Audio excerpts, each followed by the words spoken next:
Hi friends, நான் உங்க Varadaraja and welcome to our channel. இன்னைக்கு நம்ம episode 648 subscribers real life ghost experience தாங்க வந்து பார்க்க போறோம். நம்ம ஒரு மிகப்பெரிய பிரச்சனையில மாட்டிக்கிட்டோம் அப்படின்னா நம்மளை காப்பாத்துறதுக்காக நம்ம கும்பிடுற இஷ்ட தெய்வங்களாகட்டும் சரி, இல்லைனா நம்மளுடைய குல தெய்வங்களாகட்டும் சரி, மனித ரூபத்தில் வந்து உதவிகள் செய்யும் அப்படின்ற கதைகள் எல்லாம் நம்ம கேள்விப்பட்டிருக்கோம். ஆனால் உண்மையிலேயே இந்த மாதிரி நடக்குமா? நடந்திருக்க வாய்ப்பு இருக்கா? அந்த விஷயத்தை நீங்கள் தெரிஞ்சுக்கணும் அப்படின்னா இந்த வீடியோவை நீங்கள் ஃபுல்லாக பார்க்கணும். இந்த வீடியோவை நீங்கள் பார்க்குறதுக்கு முன்னாடி நீங்கள் நம்ம சேனலுடைய புதிய பார்வையாளராக இருந்தாலும் சரி, இல்லைனா நம்மளுடைய சேனலை பார்த்துட்ருக்கீங்க, சப்ஸ்கிரைப் பண்ணாமல் பார்த்துட்ருக்கீங்க அப்படின்னா தயவுசெய்து சப்ஸ்கிரைப் பண்ணிக்கோங்க. கூடவே இருக்கிற பெல் ஐக்கானை கிளிக் பண்ணிக்கோங்க. அப்போ தான் நான் எவ்ரி ஆல்டர்னேட்டிவ் டே போடுற வீடியோ உங்களால் உடனே பார்க்க முடியும். இப்போ வாங்க ஸ்ட்ரெயிட்டாக வீடியோக்குள்ளே போகலாம்.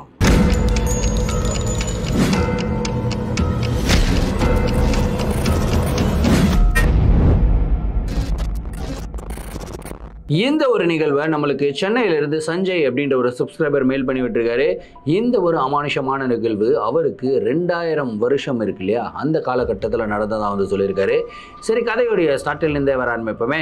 சஞ்சய் வந்து பார்த்தீங்கன்னா ஃபஸ்ட்டு திருச்சியை சேர்ந்த ஒரு நபருங்க. திருச்சியில் தான் அவர் ஒரு கவர்மெண்ட் ஸ்கூலில் படிக்கிறாரு. அதுக்கப்புறம் வந்து பார்த்தீங்கன்னா படிக்கும்போதே அவருக்கு இந்த படிப்பில் இன்ட்ரெஸ்ட் இருக்குது. பட் அதை விட ரொம்ப அதிகமான இன்ட்ரெஸ்ட் எதில் இருக்குன்னா அத்லெட்டிக்ஸில் வந்து இருக்குங்க. ஸோ இவர் வந்து ஒரு short distance runner, 100 and 200 metres வந்து ஓடுவாராம். ஸோ எல்லாத்துலேயுமே வந்து ப்ரைஸ் அடிக்கிறாரு. அதுக்கப்புறம் ஒரு சில டோர்னமெண்ட்ஸ் போகிறாரு. அதுக்கப்புறம் ஸ்டேட் டோர்னமெண்ட் வரைக்கும் போகிறாரு. அதுலேயும் ப்ரைஸ் அடிக்கிறாரு. அங்கே இருந்து கல்லூரிக்கு வந்து பார்த்திங்கன்னா ஸ்காலர்ஷிப்பில் வந்து செலக்ட் ஆகுறாரு. அங்கேயுமே வந்து பார்த்திங்கன்னா சாம்பியன் ஆகுறாரு. அவருக்கு வந்து சென்னையில் அந்த நேரு ஸ்டேடியம்லலாம் ப்ராக்டிஸ் பண்ணுவாங்க இல்லையா, அந்த மாதிரி அவருக்கு வந்து ப்ராக்டிஸ் பண்ணுறதுக்கு உண்டான ஒரு ஆப்பர்ச்சுனிட்டி கிடைக்குது. ஸோ கவர்மெண்ட் மூலியமாகவே ஸ்காலர்ஷிப்பில் அவர் வந்து ப்ராக்டிஸும் பண்ணுறாரு. அங்கேயுமே நிறையா மெடல்ஸ் அண்ட் இது வந்து அடிச்சுக்கிட்டு இருக்காருங்க. ஸோ இந்த மாதிரி சமயத்தில் இவங்க அடிக்கடி நிறையா ஊர்களுக்கு வந்து பார்த்திங்கன்னா இந்த மாதிரி டோர்னமெண்ட்ஸ்க்காக போவாங்க. நார்மலாகவே ஆத்லீட்ஸ் வந்து ஒரு ஸ்டேட்டுக்கு வந்து போவாங்க. போயிட்டு ஏன்னா அங்கே இருக்கிற ஆத்லீட்ஸ் கூட நம்ம வந்து கலந்துக்கிட்டு போட்டியிட்டால் தான் நம்ம எந்த லெவலில் இருக்கிறோம் அப்படின்றது தெரிஞ்சுக்கிறதுக்காகவே இவங்க நிறைய காம்படிஷன்ஸில் போய் கலந்துப்பாங்க. ஸோ சஞ்சய் வந்து அப்படி தான் ஹைதராபாத்தில் ஒரு காம்படிஷன் நடக்க போகுதுங்க. ஸோ அந்த காம்படிஷனில் வந்து கலந்துக்கிறதுக்கு பேர் கொடுக்குறாரு. ஸோ இவர் கூட வந்து ஒரு 3-4 நண்பர்கள் சேர்ந்து தான் பேர் கொடுக்குறாங்க. ஆனால் என்ன பிரச்சனை ஆகிடுச்சுன்னா அவங்க எல்லாருமே வந்து வரலை அப்படின்னுறாங்க. எல்லாருக்குமே ஒரு வேலை இருக்குது, இல்லைடா நாங்கள் வரல, நீ வேணால் போயிட்டு வா அப்படின்றாங்க. ஸோ இப்போ இவர் மட்டும் தனியாக அங்கே போகணும். தனியாக போகிறதுல இன்னொரு பிரச்சனை என்னன்னு கேட்டிங்கன்னா எக்ஸ்பென்சஸ். இவர்கிட்ட அவ்வளோ செலவு பண்ணுறதுக்கு காசு கிடையாது. என்ன பண்ணுறது? சரி, அப்பாவை கூப்பிடலாம் அப்படின்னு சொல்லிட்டு அப்பாவை கூப்பிடுறாரு. அப்பா வந்து ஊரில் இருக்காரு. ஊரில் வந்து வயல்வெளியில் வேலை பண்ணிக்கிட்டு இருக்காரு. அப்பா இங்கே வேலைலாம் ரொம்ப அதிகமாக இருக்குப்பா, என்னால் வர முடியாது, நீ வேணால் போயிட்டு வந்துருப்பா அப்படின்னு சொல்லிட்டு அவரால் முடிஞ்ச அளவுக்கு காசை வந்து சஞ்சய்க்கு ஸ்பெண்ட் பண்ணி விடுறாருங்க. ஸோ சஞ்சய் வந்து காசும் எடுத்துக்கிறாரு. எடுத்துகிட்டு என்னடா இது நம்ம தனியாக போகணுமா, ஆனால் அங்கே தங்கி போயிட்டு போட்டியில் கலந்துக்கிற அளவுக்கு நம்மக்கிட்ட காசு கிடையாது, என்ன பண்ணலாம்னு யோசிச்சுக்கிட்டே இருக்கும்போது தான் இவருக்கு ஒரு ஞாபகம் வருது. இவருடைய ஸ்கூல் ஃப்ரெண்டு ஒருத்தர், அவருமே அத்லெட்டிக்ஸில் இருக்கவர். ஸோ அவர் வந்து பார்த்திங்கன்னா அங்கேருந்து தான், ஹைதராபாத்லேருந்து தான் இங்கே வந்திருக்காரு. அங்கே வந்து செட்டில் ஆகிட்டு அதுக்கப்புறம் அவங்களோட பரம்பரையாக அங்கே இருந்தாங்க. இப்போ திரும்பி அவர் ஹைதராபாத்தில் போயிட்டாரு அப்படின்ற ஒரு ஞாபகம் வருது. சரி, அவரை வந்து காண்டாக்ட் பண்ண ட்ரை பண்ணலாம் அப்படின்னு சொல்லி அவரை காண்டாக்ட் பண்ணுறாருங்க. காண்டாக்ட் பண்ணதில் அவர் வந்து ஓகேடா இங்கே வரியா, வா வா வா வா, ஒன்றும் பிரச்சனை இல்லை, எங்கள் அப்பா அம்மா கூட வந்து நாங்கள் தங்கலடா, நானும் எங்கள் அண்ணனும் தனியாக ஒரு ரூம் எடுத்து தங்கியிருக்கோம், நீ வா நம்ம பார்த்துக்கலாம் அப்படின்னு வந்து அவர் சொல்கிறாரு. ஓகே அப்படின்னு சொல்லிட்டு இவருமே கிளம்பி போகிறாருங்க. அங்கே ஸ்டேஷனில் இறங்கும் போதே இவருடைய ஃப்ரெண்டு வந்து நின்றுக்கிட்டு இருக்காரு. ஃப்ரெண்டு பேர் வந்து ரெட்டி. ஸோ அவர் வந்து நின்றுக்கிட்டு இருக்காரு. இவரை கூட்டிகிட்டு போகிறாரு அவருடைய ரூமுக்கு. அவருடைய ரூமே கிட்டத்தட்ட வந்து அந்த ஸ்டேஷன்லேருந்து ஒரு 22 கிலோமீட்டர் தள்ளியாங்க. ஸோ அங்கே போகிறாரு. பார்த்தா ஒரு ரொம்ப பயங்கரமான ஒரு லொக்கேஷன், அதாவது சுத்தமாக இடமே இல்லாத கன்ஜஸ்டடான ஒரு லொக்கேஷன் சொல்லுவோம் இல்லையா, அந்த மாதிரி ஒரு லொக்கேஷனில் 5வது மாடியில் இவருக்கு வந்து ரூம் இருக்குங்க. இவருமே போகிறாரு. அந்த ரூமுக்குள்ளே போய் பார்த்தா அவ்வளோ கலீஜாக இருக்குது ரூமு. 2 அண்ணன் தம்பி தானே தங்கியிருக்காங்க, நீ க்ளீன் பண்ணுவியா நான் க்ளீன் பண்ணுவானா அப்படின்ற மாதிரி அவங்களுக்குள்ள ஒரு போட்டி. அதுக்கப்புறம் இந்த ரூமில் போய் சஞ்சய் செட்டில் ஆகுறாரு. அதுக்கப்புறம் இவங்க அண்ணன் எங்கடா அப்படின்னு சொல்லி கேட்கும்போது அப்போ தான் ரெட்டி சொல்கிறாரு, இல்லைடா எங்கள் அண்ணன் வந்து ரூமில் வேறு யாரோ இருந்தால் அவங்க பிடிக்காதுடா, அதனால் வந்து எங்கள் அண்ணன் வந்து ஊருக்கு போயிருக்கான், ஸோ அதனால தான் நீ வரேன்னு சொன்னதுக்கப்புறம் இந்த டேட் எல்லாமே கரெக்டாக இருக்கிறதுனால சரி நீ இங்கேயே தங்கிக்கோ அப்படின்னு சொல்லி நான் சொல்லிட்டேன். உனக்கு அத்லெட்டிக் மீட் எப்போ அப்படின்னு கேட்குறாரு. அவர் சொல்கிற இந்த மாதிரி இன்னொரு 2 நாள் இருக்கும்டா அப்படின்னா. ஓகே ஓகே ஓகே, ஸோ ஒரு 2 நாள் இங்கே இருக்கலாம், 2வது நாள் தானே உனக்கு அத்லெட்டிக் மீட்டு, நாளைக்கு வந்து ஃபுல்லாக வந்து ஹைதராபாத்தை சுற்றலாம், அதுக்கப்புறம் ஜாலியாக இருக்கலாம் அப்படின்னு வந்து சொல்கிறாரு. ஓகே அப்படின்னு சொல்லிட்டு சஞ்சயும் அவர் கூட தங்குறாருங்க. நைட்டு நல்லா தூங்குறாரு. தூங்கி அடுத்த நாள் காலையில் எழுந்துக்கிறாரு. ஸோ இவங்க 2 பேருமே ஆத்லீட்ஸ் அப்படின்றதுனால 2 பேரும் ப்ராக்டிஸ்க்கு போகிறாங்க. பக்கத்தில் இருக்கிற கிரவுண்டில் வந்து ப்ராக்டிஸ் பண்ணுறாங்க. இவங்களுடைய ட்ரில்ஸ் எல்லாம் முடிக்கிறாங்க. முடிச்சுட்டு திரும்பி ரூமுக்கு வராங்க. சாப்பிட்டுட்டு நல்ல ஒரு தூக்கத்தை போடுறாங்க. ஒரு மத்தியான வேலையில் வந்து எழுந்துக்கிறாங்க. எழுந்துட்டு சஞ்சய் வந்து டேய் இங்கே ஹைதராபாத்தை சுற்றி காட்டுறா, வாடா போகலாம் அப்படின்றாரு. சரி வாடா போகலாம் அப்படின்னு சொல்லிட்டு 2 பேரும் வெளியே சுற்றுறதுக்கு போகிறாங்க. முடிச்சுட்டு அவங்க திரும்பி வரும்போது அப்போ தான் ரெட்டியோடைய அண்ணனுடைய ஃப்ரெண்டு ஒருத்தர் வந்து மீட் பண்ணுறாருங்க. என்ன இது இவர் வந்திருக்காரு அப்படின்னு சொல்லி ரெட்டி அந்த பர்சனை பார்க்குறாரு. என்னன்னு கேட்டிங்கன்னா அவங்க அண்ணனும் இந்த ஃப்ரெண்டும் ஒன்றா தான் ஊருக்கு வந்து போயிருக்காங்க. அப்போ இவர் இங்கே இருக்காரு அப்படின்னா அவங்க அண்ணனும் இங்கே திரும்பி வந்திருக்கணும்ல. ரெட்டிக்கு கை கால்லாம் நடுங்குது. சஞ்சய் யார் டே என்னடா ஆச்சு அப்படின்னா டேய் எங்கள் அண்ணன் வந்துட்டான் போல இருக்குடா, எங்கள் அண்ணன் வந்து உன்னை ரூமில் பார்த்தானா அவள் தானே நான் தொடச்சிருவேன்டா, சாரிடா நீ இங்கே தங்க முடியாது, உனக்கு வேற எங்கேயாவது தங்குறதுக்கு நான் வந்து அரேஞ்ச் பண்ணி கொடுக்குறேன் அப்படின்னு வந்து சஞ்சய் கிட்ட சொல்கிறாப்புல. சஞ்சய் வந்து டேய் என்னடா நீ வேற எப்படிடா அரேஞ்ச் பண்ணுவேன், என்கிட்ட காசே கிடையாதுடா பே பண்ணுறதுக்கு, நான் வெறும் ட்ராவலுக்காகவும் சாப்பாடுக்காகவும் தானே என்கிட்ட காசு இருக்குது, அப்படி தானே வந்திருக்கேன், கொஞ்சம் ஹெல்ப் பண்ணுறேன் அப்படின்னு சொல்லி கிஞ்சி கேட்குறாப்புல. ஒன்றும் பிரச்சனை இல்லைப்பா நான் ஹெல்ப் பண்ணுறேன், நானே காசு வந்து கொடுக்குறேன், ஒரு கெஸ்ட் ஹவுஸ் நம்மளுக்கு தெரிஞ்ச இடம் இருக்குது அங்கே போய் தங்கிக்கோ அப்படின்னு சொல்லிட்டு அங்கே பக்கத்தில் அவங்களுடைய ரூம் பக்கத்துலேயே வந்து பார்த்திங்கன்னா ஒரு ஜென்ரல் ஸ்டோர் வந்து இருக்குங்க. அந்த ஜென்ரல் ஸ்டோருடைய ஓனர்கிட்ட போயிட்டு உங்கள் கெஸ்ட் ஹவுஸில் ரூம் இருக்கா அவைலபிள் இருக்கான்னு கேட்குறாப்புல. இருக்குப்பா நீங்கள் போய் தங்கிக்கங்க அப்படின்னு சொல்லிட்டு அவர் வந்து அங்கே இருக்கிற ஒரு கான்டாக்ட் நம்பர் வந்து கொடுக்குறாரு. ஸோ ஒரு ஆட்டோவை பிடிச்சி சஞ்சயை வந்து பார்த்திங்கன்னா அந்த ஆட்டோவில் ஏற்றி விடுறாரு. நேராக நீ அந்த கெஸ்ட் ஹவுஸில் போய் தங்கிக்கடா, நாளைக்கு மீட்டு காலையிலே வந்துரு, அதுக்கப்புறம் நம்ம மீட் பண்ணலாம் அப்படின்னு சொல்லிட்டு அனுப்பி விட்டுறாருங்க. என்னடா இவனை நம்பி வந்தோம், நம்மளை திடீர்னு பார்த்தா ஏதோ ஒரு கெஸ்ட் ஹவுஸில் தங்க வைக்கிறானே, நம்மளுக்கு வேறு பாஷை வேறு தெரியாது, இந்த ஆட்டோக்காரன் என்ன கரெக்டான கெஸ்ட் ஹவுஸுக்கு கூட்டிகிட்டு போகிறா இல்லை வேற எங்கேயாவது கூட்டிகிட்டு போயிடுவாரான்ற ஒரு பயத்திலேயே சஞ்சய் வந்து அந்த ஆட்டோவில் போயிட்டுருக்காருங்க. அந்த ஆட்டோவும் போகுது கிட்டத்தட்ட 1.5 மணி நேரம் இவங்க இருக்கிற இடத்துல இருந்து போகுதுங்க. அந்த போகிற வழியெல்லாம் பார்த்தா இந்த சிட்டியெல்லாம் தாண்டி நடுவில் காட்டுப்பகுதி மாதிரி வருது, ஒரு மாதிரி விரிச்சோன்னு இருக்கிற இடம் வருது, அதுக்கப்புறம் ஒரு வயல்வெளியாக வருது, அதுக்கப்புறம் எங்கேயோ போகிற ரோடு எல்லாமே வேறு பம்பி ரோடு இந்த மாதிரி இருக்குது. இவருக்கு ஒரே பயங்கர குழப்பம், என்னடா இவ்வளோ தூரத்துலையாடா ஒரு கெஸ்ட் ஹவுஸ் இருக்கும், சரி காசு இல்லாமல் ஸ்டே பண்ணணுன்னா அங்கே தான் போய் ஸ்டே பண்ணணும் போல இருக்கே அப்படின்னு சொல்லிட்டு இவருமே போகிறாருங்க. கரெக்டாக அந்த கெஸ்ட் ஹவுஸில் போயிட்டு அந்த ஆட்டோக்காரன் எடுத்துறாரு. அந்த கெஸ்ட் ஹவுஸை பார்த்தா கெஸ்ட் ஹவுஸ் மாதிரியே இல்லை, சும்மா ஒரு மாளிகை வீடு மாதிரி இருக்குது. அங்கே நிறைய ரூம்ஸ் எல்லாமே அவைலபிள் இருக்குங்க. ஸோ இவர் வந்து கெஸ்ட் ஹவுஸுக்குள்ளே என்ட்ரு ஆகிறாரு. ஒரே ஒரு மேனேஜர் மட்டும் இருக்காரு. அவர் தான் மேனேஜர், அவர் தான் ரிசப்ஷனிஸ்ட்டு, அவர் தான் வாட்டர் பாய், எல்லாமே அவர் தான். அந்த ஒரு பர்சன் கிட்ட போயிட்டு சஞ்சய் பேசுகிறாரு. அண்ணா இந்த மாதிரி ரூம் அவைலபிளாக இருக்காண்ணா, என்னுடைய ஃப்ரெண்டு ரெட்டி வந்து சொல்லி விட்டான், அந்த மாதிரி அந்த கிராசரி ஸ்டோர் வந்து ஆமாம்மாப்பா அவரது தான்ப்பா இந்த கெஸ்ட் ஹவுஸு. என்னது கிராசரி ஸ்டோர் வச்சிருக்கிறவருக்கு இவ்வளோ பெரிய கெஸ்ட் ஹவுஸ் அப்படின்னா, அப்பா அதெல்லாம் கேட்காதப்பா, உனக்கு என்ன வேணும்னா ஒரு ரூம் வேணும்னா ரூம் அவைலபிளாக இருக்கா அப்படின்னு கேட்குறாப்புல. இருக்குப்பா மேலே ஃபஸ்ட் ஃப்ளோரில் ஒரு ரூம் இருக்குது, நீ அங்கே போய் ஸ்டே பண்ணிக்கோ அப்படின்றாரு. ஓகே அப்படின்னு சொல்லிட்டு இவங்க 2 பேரும் மேலே போகிறாங்க. ஃபஸ்ட் ஃப்ளோருக்குள்ளே என்ட்ரு ஆகிறாங்க. ஒரு பெரிய வராண்டா மாதிரி இருக்குது, ஃபுல்லாக இருட்டாக இருக்குது. ஆனால் என்னென்னா லைட்டு கடை போட்டு வைக்கலாம்ல, அதெல்லாம் ஒன்றும் இல்லைப்பா பிரச்சனை இல்லை வா அப்படின்னு சொல்லி கூப்பிட்டு போகிறாரு. நேராக வராண்டாவுக்கு போகிறாங்க. கரெக்டாக அந்த ரூமோடைய வாசலில் போய் நிற்கிறாங்க. ரூமோடைய கதவை திறந்து அந்த மேனேஜர் உள்ளே போயிடுறாருங்க.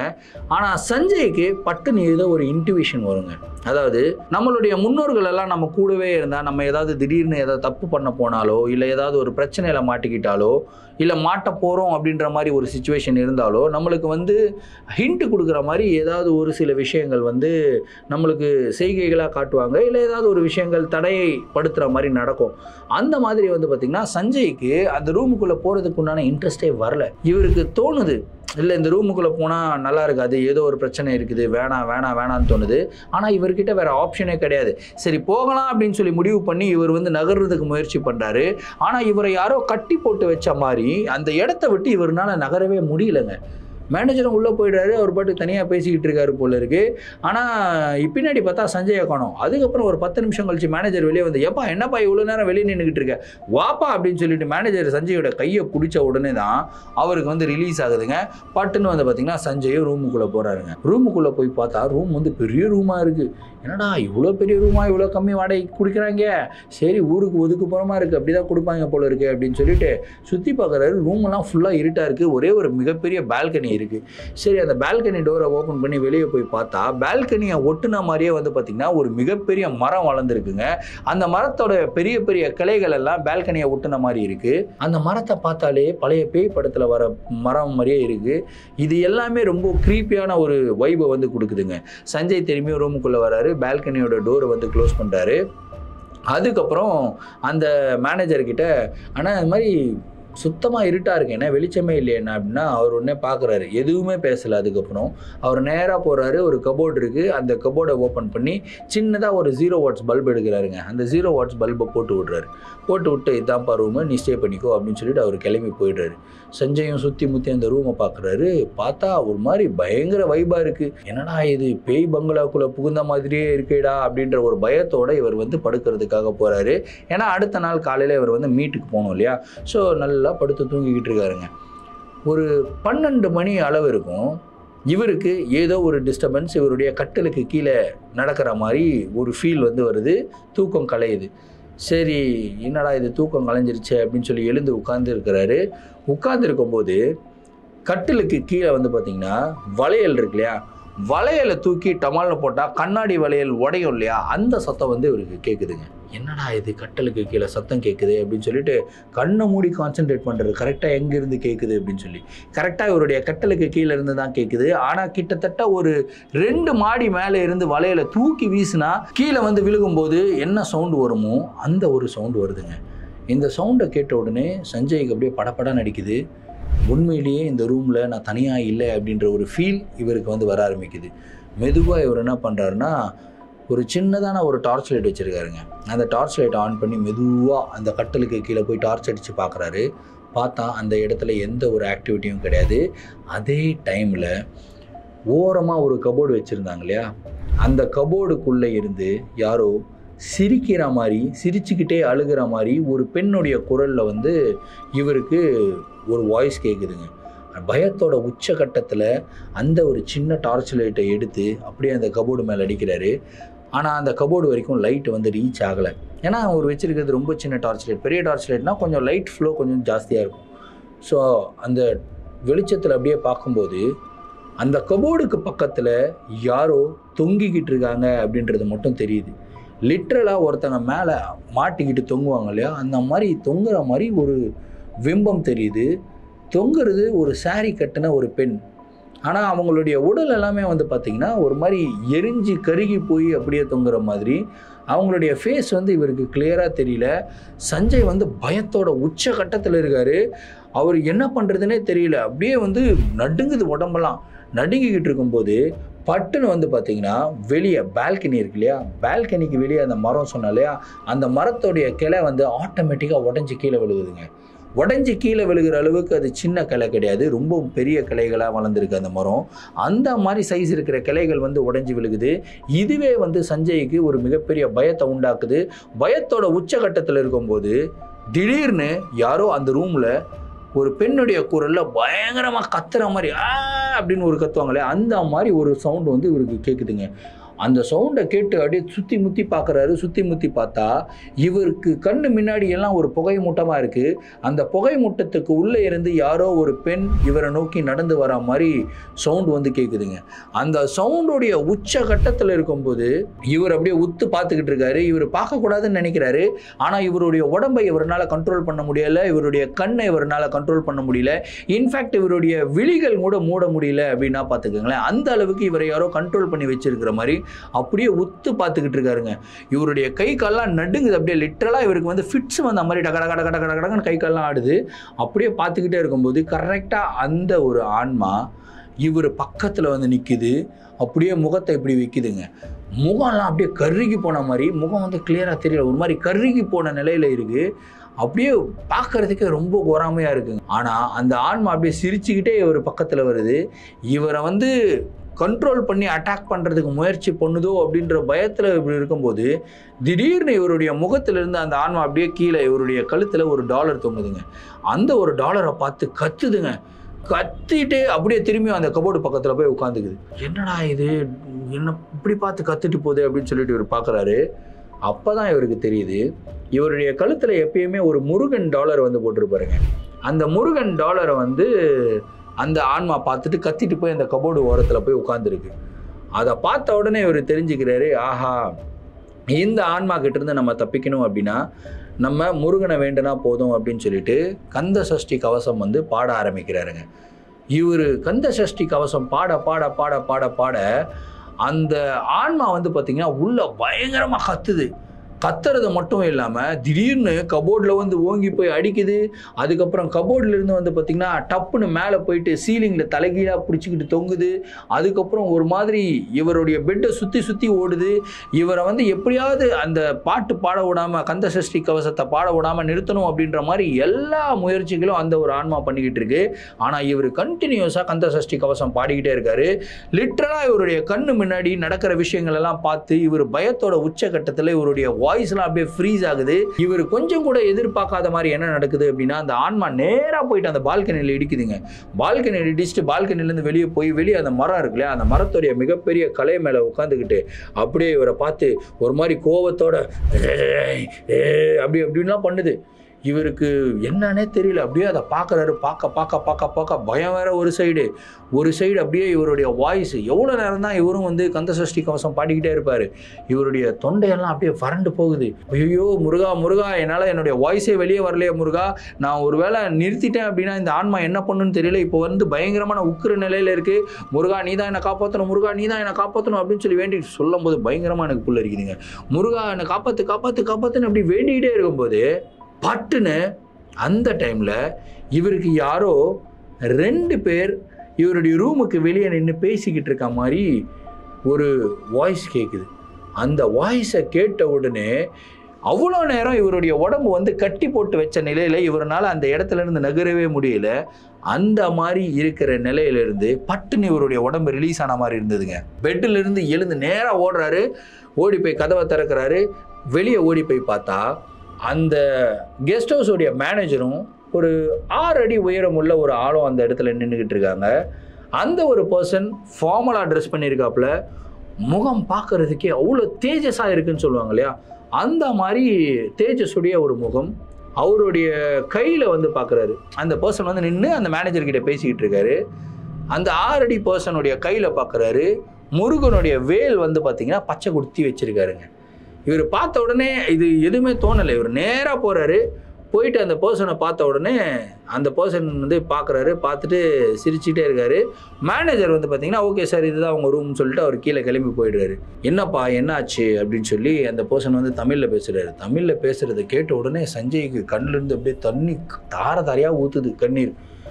இந்த மாதிரி ஆயிடுச்சு சார், என் ரூமில் எந்த பிரச்சனையும் இல்லை, எனக்கு எல்லாம் தெரியும், வா என் கூட தங்கிக்கோ அப்படின்னு சொல்லிட்டு அவருடைய ரூமுக்குள்ளே கூட்டிகிட்டு போகிறாருங்க. அவர் கூட நடந்து போகும்போது இவருக்கு அந்த விபூதி வாசம் வந்து பார்த்திங்கன்னா அப்படியே தூக்குதுங்க. ஒரு மாதிரி ஒரு விபூதி ஃபேக்ட்ரிக்குள்ளே போனால் எப்படி ஒரு வாசனை அடிக்கும் அந்த மாதிரி அடிக்குது. சந்தனம் அப்படியே வந்து கமகமான்னு மணக்குது. இவருக்கு என்னன்னு சொல்கிறதுனே தெரியல. ஒரு மாதிரி இவருடைய உடம்பெல்லாம் அப்படியே புல்லரிச்சுக்கிட்டே இருக்குது. அந்த ரூமுக்குள்ளே என்டர் ஆகிறாரு.